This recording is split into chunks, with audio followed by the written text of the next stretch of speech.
Almost all bipedal humanoid animations start with the heaviest part of the body, which is the hips, as represented by the root control. So here's my root control, and as you can see, it'll move up and down just like that. Should be translate Y moving us up and down.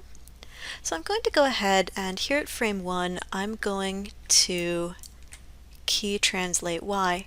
But what I'm going to do is I'm going to move it down a little bit.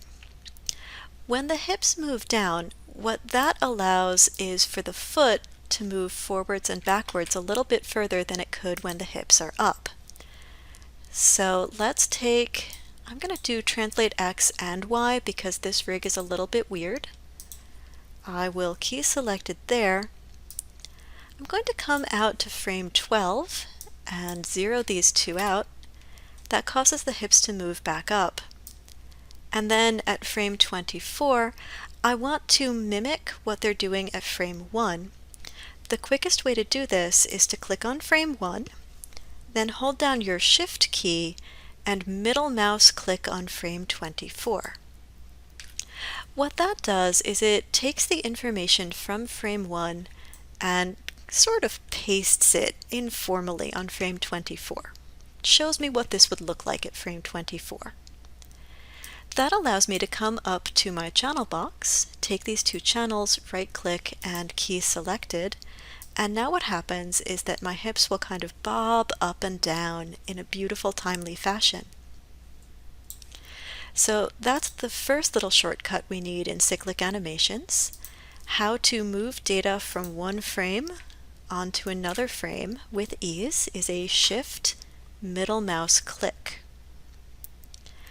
The other thing we're going to need to do is acknowledge that I've only set 3 keyframes, and I did say that eventually I would be building this up to about 96. I don't want to set these same 3 keyframes over and over again, so what I'm going to do instead is take these two graphs, and in the Curves menu, I'm going to set up a thing called a post-infinity cycle. There are several different types of cycles. The one we're going to be using here is a basic cycle.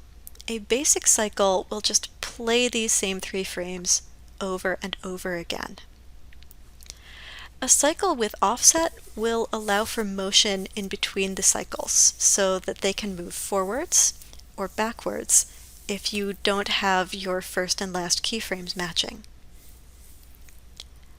Oscillate will play your animation forwards and then play your animation backwards and then play it forwards again, so on and so forth. A linear cycle will break the infinity. So if you ever have an infinity cycle that you don't want, you just select that graph and set it to linear or constant. Either one will break the infinity cycle. I'm going to set this to be a regular post-infinity cycle. And now on my graph, you can see that I'm getting this lovely cyclic animation. The reason that I'm seeing this is that I've gone to the View menu and I've checked the button next to infinity. The other thing you'll note is that when you check the button next to infinity, you'll see that there's this chunk of the graph over here. The chunk of the graph over here is the stuff that happens before frame 1. This stuff is referred to as pre-infinity. Pre-infinity is anything that happens before your first keyframe was set. In this case, my first keyframe was at frame 1, so the entire pre-infinity part would happen before the start of the animation. This is going to come in handy in a little bit, but it's not useful right now. For now, we're setting up post-infinity cycles. Post-infinity cycles happen after the last keyframe that you've set.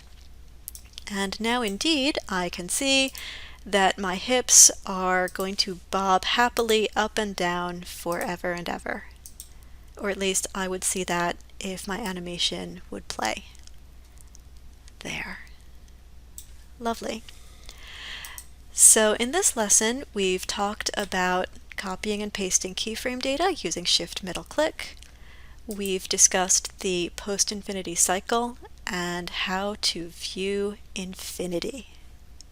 So I'll pause here, and in the next lesson I will start setting up the feet for a walk.